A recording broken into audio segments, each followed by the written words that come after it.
Everyone, welcome to semicolon. So আজকের টপিকটা হচ্ছে আমাদের লিনাক্স অ্যান্ড আমাদের এই কোর্সটার নাম হচ্ছে লিনাক্স গাইড 2.0। তো আমরা এই টোটাল কোর্স জুড়ে মোটামুটি 8-10টা ভিডিওর মধ্যে টোটাল লিনাক্সটা শেখার ট্রাই করব। আর আজকের এই ভিডিওতে আমরা ফার্স্ট দেখব হচ্ছে লিনাক্স এসেনশিয়ালস যে বিষয়গুলো রয়েছে, basically introduction to Linux related যে বিষয়গুলো সেটা। তো আমি হচ্ছি S M Asiful Islam Saki and আপনারা যদি আমাকে ফলো করতে চান তাহলে আমার লিঙ্কডইন অ্যাকাউন্ট দেওয়া আছে এখানে, and my portfolio also is here, and my email. If you have any question to ask me, you can send me email, also my phone number. Okay, let's start. So আজকে আমাদের agenda হচ্ছে introduction to Linux, history of Linux, and then আমরা কেন লিনাক্সটা choose করব, Linux distribution and Linux ইনস্টলেশনের যে total গাইডলাইনগুলো রয়েছে সেগুলো, অ্যান্ড পরিশেষে কমান্ড লাইন ইন্টারফেস এবং যে গ্রাফিক্যাল ইউজার ইন্টারফেস, এই দুটো বিষয়ের মধ্যে যে বেসিক ডিফারেন্সগুলো রয়েছে এবং কেন আমরা সিএলআই ইউজ করব, কেন জিইউআই ইউজ করব, এই যে বিষয়গুলো, সেই টোটাল বিষয়গুলো নিয়ে হচ্ছে আমাদের আজকের এই video. And now from number 7 to number 18, এই যে বিষয়গুলো এগুলো হচ্ছে বেসিকলি লিনাক্স কমান্ডস এর বিষয়গুলো। তো সেগুলো আমরা পরবর্তী ভিডিওগুলোতে দেখা ট্রাই করব। তো প্রথমে আসা যাক ইন্ট্রোডাকশন টু লিনাক্স। তো লিনাক্স এটা কি বেসিক্যালি? তো লিনাক্সটাকে আমরা ডিফাইন করতে পারি একটা Unix like open source operating system. So এখানে ইউনিক্স লাইক বিষয়টা কি? ইউনিক্স হচ্ছে একটা অপারেটিং সিস্টেমের নাম, যেটা একদম অনেক আগে শুরুর দিকে ছিল, even before Linux that time. তো এটা ছিল অনেকটা পেইড একটা ওএস, অ্যান্ড সেটার জন্য মোটামুটি মানুষকে অনেক টাকা পে করা লাগতো। তো ওই যে ধারণা, সেই ধারণা থেকেই হচ্ছে লিনাক্সটার মানে যাত্রা শুরু হয়েছে, আম, যাতে এটাকে ওপেন সোর্স করা যায়, অর্থাৎ ফ্রিলি ডিস্ট্রিবিউট করা যায়, এই চিন্তাধারা থেকে। অ্যান্ড হচ্ছে আম, এটা basically community developed operating system. আর এই ক্ষেত্রে যে ডিজাইন অ্যান্ড ফাংশনালিটি যে বিষয়গুলো রয়েছে সেগুলো অনেকটা ইউনিক্সের সাথে মিল পাওয়া যায়। এবং লিনাক্সটা সবচেয়ে বেশি যে পপুলার বা মানুষ চিনে সেটা হচ্ছে এর ফ্লেক্সিবিলিটি, কাস্টমাইজেশন অ্যান্ড স্টেবিলিটি। এই তিনটা যে বৈশিষ্ট্য রয়েছে, এই তিনটার জন্য সবচেয়ে গুরুত্বপূর্ণ যে বিষয়টা হচ্ছে লিনাক্স আপনি আপনার ইচ্ছা মতো কাস্টমাইজ করতে পারবেন টোটাল যে মানে ওয়েসটা সেটাকে। আর আরেকটা বিষয় হচ্ছে এখানে আপনি মানে সাডেন রিস্টার্ট বা সাডেন আপডেট, এই বিষয়গুলো আপনি আপনার কাজকে ইন্টারাপ্ট করবে না। তারপর হচ্ছে কার্নেল। কার্নেলটা কি? এটাকে কেউ কার্নেল বলে, কেউ কার্নেল উচ্চারণ করে, যাই হোক। কার্নেলটা হচ্ছে একটা কোর কম্পোনেন্ট অপারেটিং সিস্টেমের, যেটা বেসিক্যালি একটা ব্রিজ হিসাবে কাজ করে সফটওয়্যার অ্যাপ্লিকেশন এবং হার্ডওয়্যারের মধ্যে। তো একটা সফটওয়্যার অ্যাপ্লিকেশনস এবং একটা হার্ডওয়্যার, এই দুটার মধ্যে ব্রিজের মতো কাজ করে হচ্ছে এই কার্নেল। এবং এইটা হচ্ছে দায়ী কিসের জন্য দায়ী? মেমোরি ম্যানেজমেন্টের জন্য, অ্যান্ড প্রসেস স্কেজুয়ালিং, ডিভাইস কন্ট্রোল এবং সিস্টেম কলস, এই বিষয়গুলোর জন্য দায়ী হচ্ছে কার্নেল। মেমোরি ম্যানেজমেন্ট বিষয়টা কি? যাতে মেমোরির যাতে সবচেয়ে ভালো অপটিমাইজেশন হয়, মানে যে রিসোর্স ম্যানেজমেন্টটা সেটা যাতে পারফেক্টলি হয়, এবং প্রসেস স্কেজুয়ালিং লাইক একটার পর একটা টাস্ক বা প্রসেস স্টার্ট করার যে বিষয়টা আছে সেটা যাতে পারফেক্টলি করা যায়, সেটার জন্য হচ্ছে কার্নেলটা গুরুত্বপূর্ণ, বা কার্নেল হচ্ছে responsible. Then device control and system কলসের জন্য আমরা যদি আমাদের ডান পাশে থাকা এই ফিগারটার দিকে তাকাই, it's like kind of parts eye view of total system. তো এখানে আমরা দেখতে পাই যে একদম মিডল পয়েন্টে আছে হচ্ছে হার্ডওয়্যার, একদম মিডল পয়েন্টে কি আছে, একদম মিডল পয়েন্টে আছে হচ্ছে হার্ডওয়্যার। আর তারপরে হচ্ছে কার্নেল, দেন হচ্ছে শেল। সো হার্ডওয়্যারের পরে যে কার্নেল, সেটাতে আছে কি কি? Device access, multitasking and file system, এই যে তিনটা বিষয় আছে সেগুলো হচ্ছে কার্নেলের অন্তর্ভুক্ত। দেন হার্ডওয়্যার, তারপর হচ্ছে কার্নেলের বাইরের যে লেয়ার সেটা হচ্ছে শেল। তো শেলে হচ্ছে বেসিক্যালি আমরা শেল বিষয়গুলো দেখবো আমাদের পরবর্তী ভিডিওগুলোতে। সেখানে হচ্ছে বিভিন্ন প্রকার শেল বিষয়গুলো নিয়ে বলা হয়েছে। অ্যান্ড একদম লাস্ট যেটা হচ্ছে সেটা হচ্ছে ইউটিলিটিস। ইউটিলিটিসটা হচ্ছে আমরা একদম আমাদের যে একদম যে বিষয়গুলো আমরা একদম ইউজ করে থাকি, লাইক আমরা ভিজিবিলিটি আছে, যেমন ক্যাট ক্যাট মিনস এটা একটা কমান্ড যেটা দ্বারা হচ্ছে অনেকটা প্রিন্ট করা বোঝায়। দেন হচ্ছে grab, WC, GCC, sort, AW, এগুলো হচ্ছে এক প্রকার ইউটিলিটিস কমান্ড। তো এখন আমরা দেখবো হচ্ছে হিস্ট্রি অফ লিনাক্স। তো লিনাক্সের যে যাত্রা সেটা বেসিক্যালি শুরু হয়েছিল 1990 সালের দিক থেকে, এবং সেটা শুরু হয়েছিল লিনাস টোরভার্ডস, একজন ফিনিশ স্টুডেন্ট, ওনার হাত ধরে। তো এবং তিনি ইন্সপায়ার্ড হয়েছিল মিমিক্স, একটা ইউনিক্স বেসড আর ইউনিক্স লাইক সিস্টেমের দ্বারা।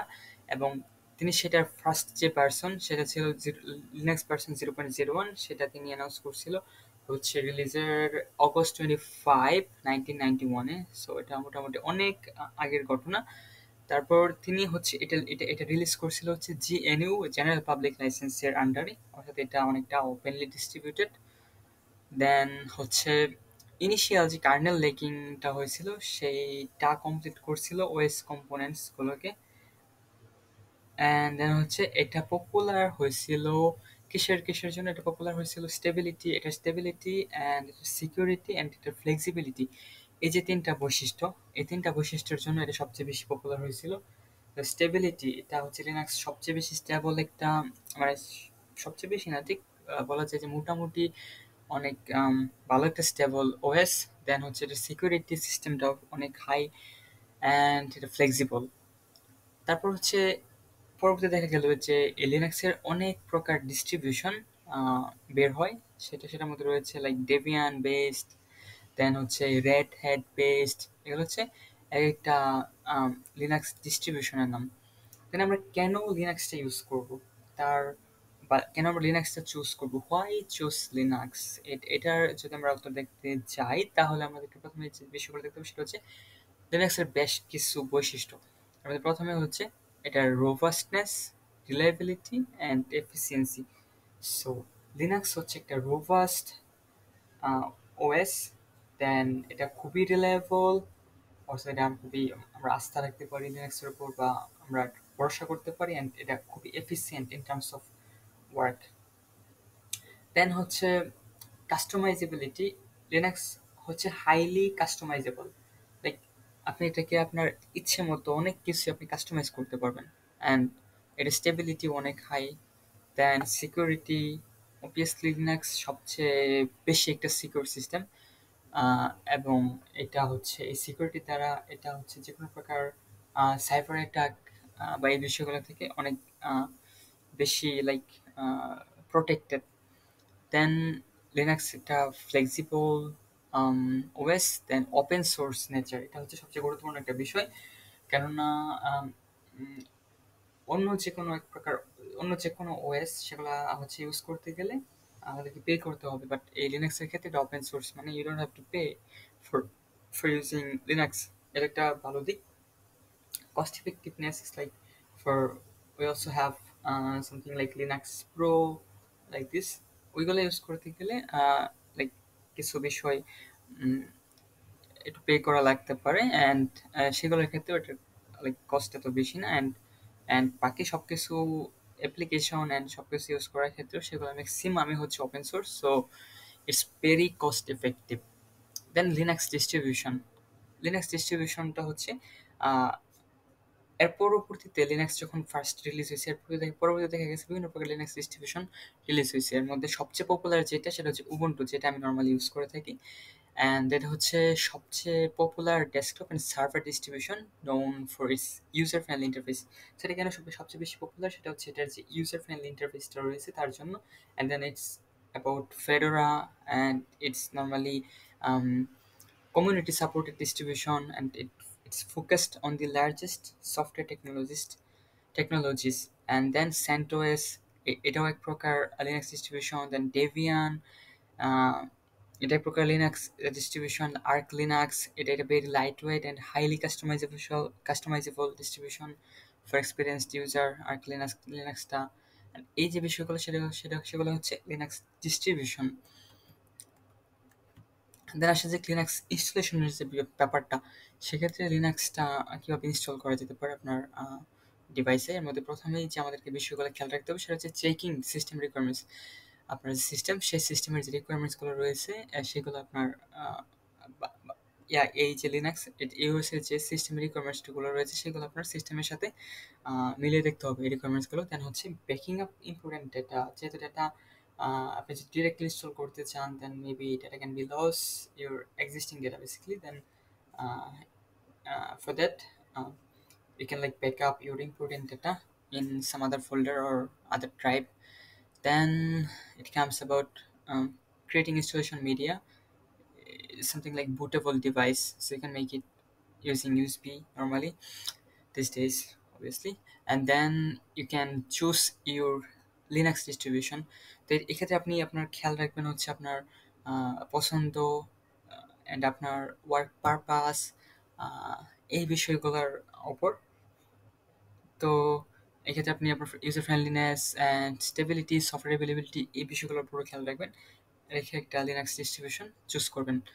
দেন ইনস্টলেশন মেথড, এক্ষেত্রে দুই প্রকার ইনস্টলেশন মেথড আছে। একটা হচ্ছে আপনি কোনো ভার্চুয়াল মেশিন ছাড়াই আপনি ডিরেক্ট ফিজিক্যাল মেশিনে আপনি অর্থাৎ আপনার মেইন ওএস হিসাবে লিনাক্স ইউজ করতে চান। যেমন আমরা মেইন ওএস হিসাবে অনেকেই উইন্ডোজ ইউজ করি, ম্যাক্সিমাম মানুষ উইন্ডোজ ইউজ করে থাকি। তো আপনি যদি সেই মেইন ওএস হিসাবে আপনি যদি আপনার লিনাক্স ইউজ করতে চান, সেক্ষেত্রে আপনি ইউজ করতে পারেন। সেক্ষেত্রে আপনি আপনার ডিস্ক পার্টিশনিং, আপনি আপনার প্যান ড্রাইভ ইনসার্ট করবেন, দেন language choosing, disk partitioning, and then selecting software. This kind of task you have to complete. And you can also do like dual boot setup with another operating system. তো আপনি চাইলে dual বুট set up করতে পারেন, সেটা হতে পারে আপনার Windows এবং আপনার লিনাক্স ডুয়েল বুট হতে পারে। অ্যানাদার মিডিয়াম হচ্ছে installing Linux on a virtual machine. সেক্ষেত্রে আপনার যদি এই লিনাক্স ওএসটা, সেটা আপনি আপনার একটা ভার্চুয়াল সফটওয়্যারে আপনি ইনস্টল করতে পারেন। সেটা হতে পারে ভার্চুয়াল বক্স অ্যান্ড ভিএমওয়্যার, এই দুটো হচ্ছে সবচেয়ে পপুলার ভার্চুয়াল মেশিন সফটওয়্যার। আপনি এই দুটো ইনস্টল করে দেন ওই ইনস্টলেশন মিডিয়াতে আপনি চাইলে ওই লিনাক্সটা ইনস্টল করতে পারেন। দেন হচ্ছে আপনার যে পরের ধাপটা আছে, যে কাজের ধাপ, সেটা হচ্ছে আপনার কনফিগারিং virtual machine setting. You have to configure the settings, and the last one is like installing Linux within a virtual environment, and it's like you are ready to go. Then post installation setup, it's about like you have to update your system software and drivers. Then it's about configuring network settings if not done during installation. যদি আপনার ইনস্টলেশনের সময় আপনি network setting করা configure না করে থাকেন, দেন আপনি installation আপনি এটা করতে পারেন অ্যান্ড আপনি আপনার নিজের মতো করে কাস্টমাইজ করে নিতে পারেন আপনার টোটাল ডেস্কটপ এনভায়রনমেন্টটাকে। আর ডান পাশে আমরা যেটা দেখতে পাই হচ্ছে GUI or GUI or graphical user interface. এ বিষয়ে বলা হয়েছে এটা কেন বিখ্যাত বা এটা কেন পপুলার, সেটা হচ্ছে এটা ইউজার ফ্রেন্ডলি ইন্টারফেসের জন্য। তো গ্রাফিক্যাল ইউজার ইন্টারফেস যেটা আমরা নর্মালি উইন্ডোজের ক্ষেত্রে সবাই ইউজ করে থাকি, সেটা হচ্ছে একদম বিগিনার ফ্রেন্ডলি একটা বিষয় অ্যান্ড এটা খুবই ইউজার ফ্রেন্ডলি একটা ইন্টারফেস দেয়। এবং এই ক্ষেত্রে মাল্টিটাস্কিং অ্যান্ড উইন্ডোজ ম্যানেজমেন্ট করা যায় খুব ইজিলি। আপনি যদি এই পিকচারটার দিকে তাকান, সেক্ষেত্রে দেখা যায় যে এক্ষেত্রে মাল্টিটাস্কিং এর একটা বিষয় আছে, যে এই যে টোটাল বিষয়গুলো, দুটো ওয়ার্ক স্পেস ওপেন। তো এক্ষেত্রে মাল্টিটাস্কিং করা যায় এবং অপরটা হচ্ছে এটা ইউজার ফ্রেন্ডলি। এটার জন্য খুব বেশি নলেজের প্রয়োজন হবে না, প্রথমেই মোটামুটি ইউজার ফ্রেন্ডলি হবে। বাট সিএলআই এর জন্য এই ক্ষেত্রে আপনাকে হয়তো একটু প্রথম দিকে হয়তো একটু সমস্যা ফেস করা লাগতে পারে, কারণ এটা হচ্ছে টেক্সট বেসড এনভায়রনমেন্ট, যেটা হচ্ছে আপনি অ্যাজ এ ইউজার ইন্টারাক্ট করবেন হচ্ছে অপারেটিং সিস্টেমের সাথে এবং এক্সিকিউট করবেন কমান্ডসগুলো। সেক্ষেত্রে বিভিন্ন প্রকার কমান্ডস রয়েছে। এই যেমন এই ক্ষেত্রে আমরা যে কমান্ডগুলো দেখতে পাই, সেটা হচ্ছে like PW is for present working directory। So আপনি যদি প্রেজেন্ট ওয়ার্কিং ডিরেক্টরি আপনি যদি টাইপ করেন আপনার CLI কমান্ড লাইন ইন্টারফেস, যেটা হচ্ছে শো আপ হবে কীভাবে, সেটা হচ্ছে কন্ট্রোল অল্টার প্লাস টিতে দিলেও সেই টার্মিনালটা আসবে। আসার পর PWT দিলে সেক্ষেত্রে যে প্রেজেন্ট ওয়ার্কিং ডিরেক্টরি সেটা ভিজিবল হবে। Then it's for who am I, like আপনি যদি দেখতে চান যে আপনার ইউজার নেম, সেক্ষেত্রে এটা টাইপ করতে পারেন।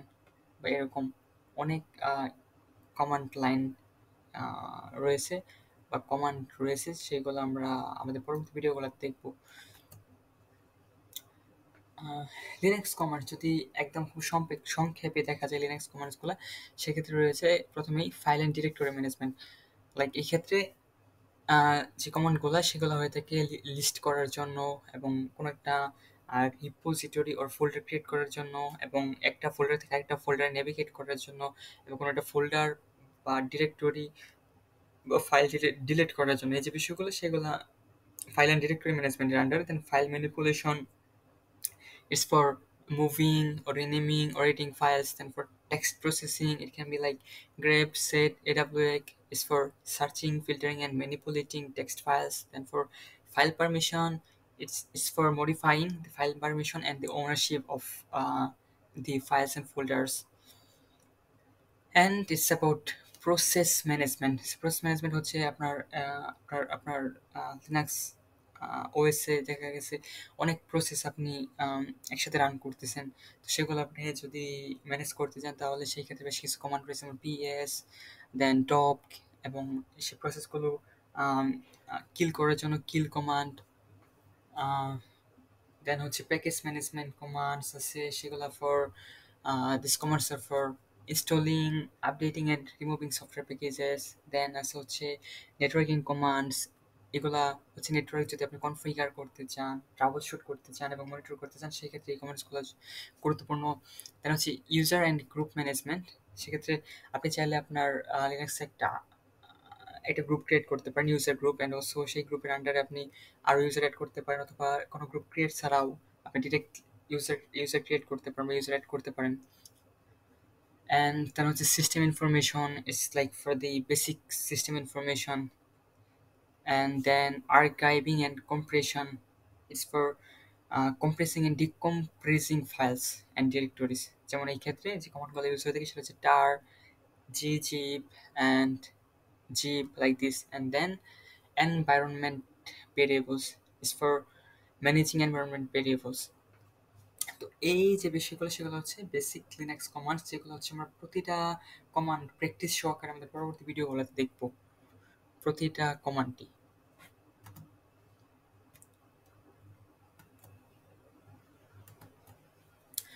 তো আজকের এই ভিডিও এই পর্যন্তই, অ্যান্ড আমরা পরবর্তী ভিডিওগুলোতে এই টোটাল যে বিষয়গুলো রয়েছে কমান্ড সেগুলো আমরা প্র্যাকটিস সহকারে দেখা ট্রাই করব। সো দেখা হবে পরবর্তী ভিডিওগুলোতে। আসসালামু আলাইকুম।